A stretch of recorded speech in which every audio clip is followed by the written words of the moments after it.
Tuhan bersamamu. dan bersama rohmu. Inilah Injil suci menurut Matius. Muliakanlah Tuhan. Dalam khotbah di bukit, Yesus berkata kepada murid-muridnya, "Kamu telah mendengar firman, kasihilah sesamamu manusia dan bencilah musuhmu. Tetapi aku berkata kepadamu, kasihilah musuh-musuhmu dan berdoalah bagi mereka yang menganiaya kamu. Karena dengan demikian kamu menjadi anak-anak Bapamu yang di surga. Sebab ia membuat mataharinya terbit bagi orang yang jahat dan bagi orang yang baik pula. Hujan pun diturunkannya bagi orang yang benar dan juga bagi orang yang tidak benar. Apabila kamu mengasihi orang yang mengasihi kamu, apakah upahmu? Bukankah pemungut cukai juga berbuat demikian? Dan apabila kamu hanya memberi salam kepada saudara-saudaramu saja, apakah lebihnya daripada perbuatan orang lain? Bukankah orang yang tidak mengenal Allah pun berbuat demikian?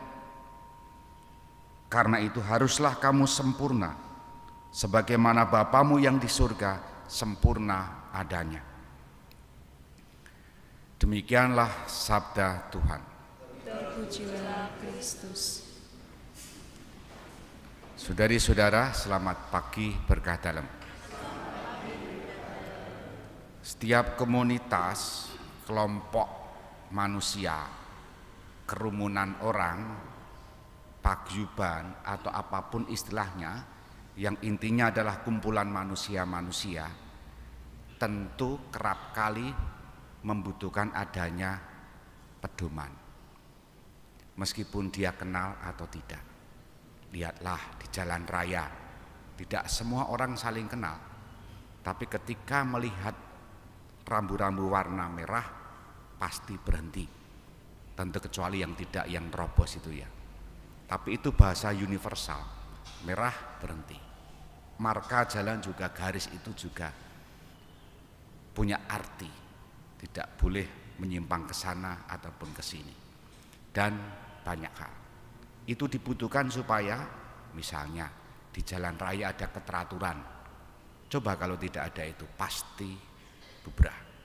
Di beberapa titik sekitar kita pun belokan-belokan itu kerap kali juga ada bukan Pak Ogah ya. Pak Ogah itu kan dikasih cepek saja suka ya.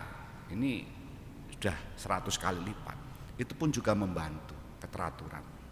Butuh orang untuk mengurai kemacetan. Banyak hal intinya. Setiap kumpulan banyak orang kerap kali membutuhkan pedoman. Nah, dalam hidup beriman pun sama.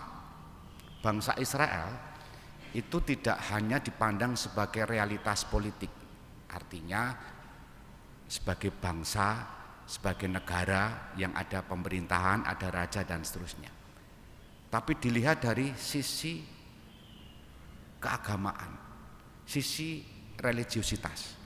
Apa itu? Dalam bacaan pertama tadi tampak bahwa kumpulan orang yang namanya bangsa Israel itu tidak hanya dilihat dari sisi politis, ada raja, ada rakyat, tapi sisi religius, yakni ada Tuhan di sana, Allah yang mengikat semua bangsa, dan ikatannya tadi dinyatakan secara jelas. Apa itu? Janji. Apa inti janji? Allah akan mengasihi umatnya, dan umatnya akan menjadi, bangsanya akan menjadi umat kesayangannya. Apa yang menjadi pengikatnya atau pedomannya, sebagaimana yang tadi saya ungkapkan dalam awal-awal tadi.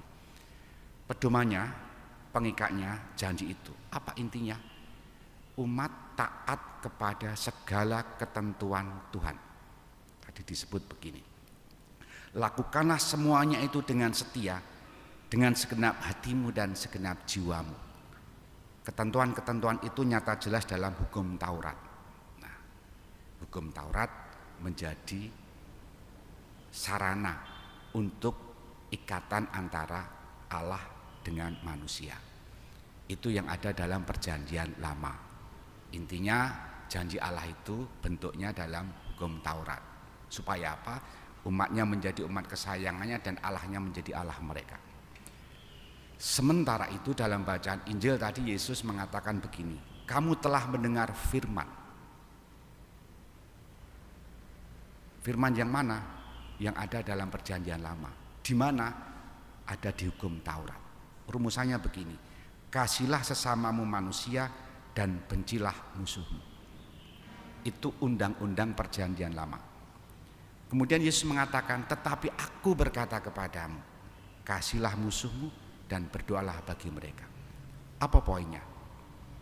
Yesus membaharui janji itu, bukan meniadakan.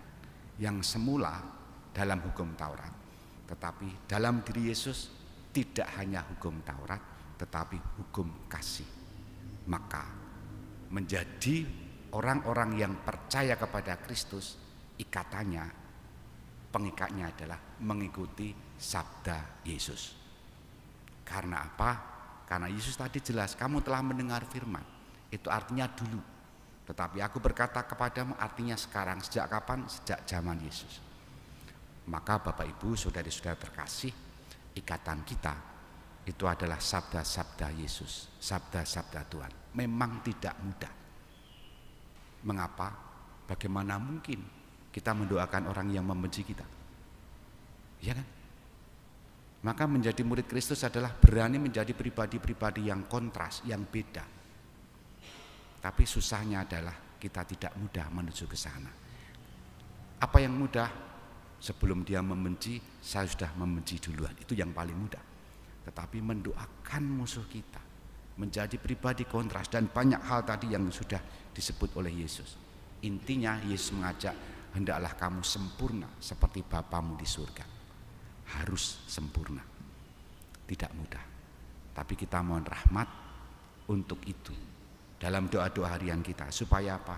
Supaya sempurna seperti Bapa. Dalam hal apa? Dalam hal mengasihi. Dan itu selalu kita mohon. Agar apa? Sabda Tuhan menjadi pengikat hidup kita. Supaya apa? Supaya kita selamat. Itulah pesan-pesan sabda hari ini. Untuk itu kita mohon rahmat agar kita menjadi pribadi-pribadi yang masih sanggup terus-menerus membaharui janji kesetiaan kita kepada Tuhan Yesus. Dalam hal apa? Dalam hal ajarannya. Bagaimana melaksanakannya dengan segenap hati, segenap jiwa. Kita hening sejenak.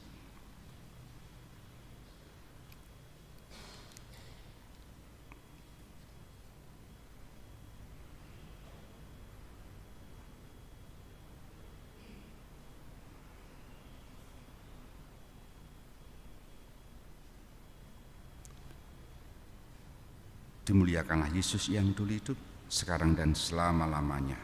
Amin.